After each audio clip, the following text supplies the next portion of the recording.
So why do I do equity work? Why does anyone do equity work? I think everyone has a unique answer to that. But I wanted to just get on here and share a little bit about how I think about it and why it inspires me so much to do it. First, company's called Emerging Equity, and I thought I'd just say a little bit about where that came from. Some of you may know Adrienne Maree Brown. Some of you may follow her or really appreciate her work. I very much appreciate her work. And her book, Emergent Strategy, was a seminal book for me in my upcoming as an activist and when I was working specifically in racial equity and DEI. What I loved about her book was that she was looking to nature as a model for what equitable societies and equitable frameworks could look like. And that's what I wanted.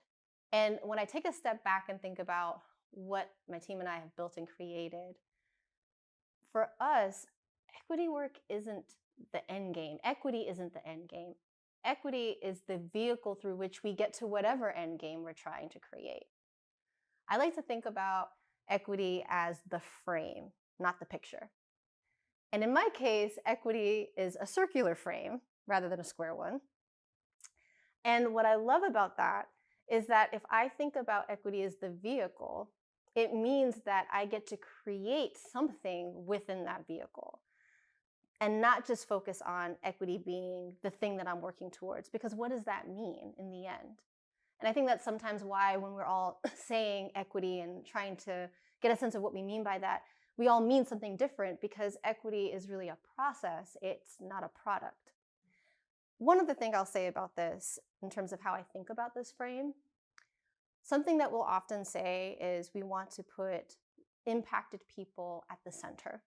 I understand where that's coming from. I want to offer a reframe.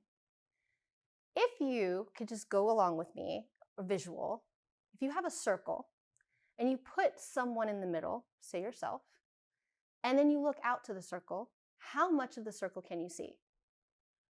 You're only going to see about as much as your peripheral vision will allow, which means everything to the back of you is a blind spot.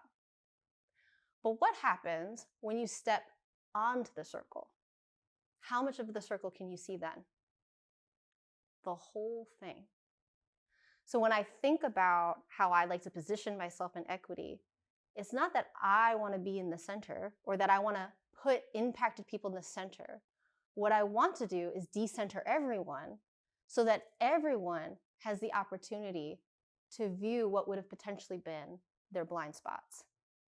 That to me has been the key to developing empathy and clear communication, and also helping us unearth our assumptions.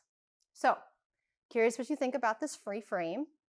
Hope that you kind of get a sense of the circle, and love to hear your comments.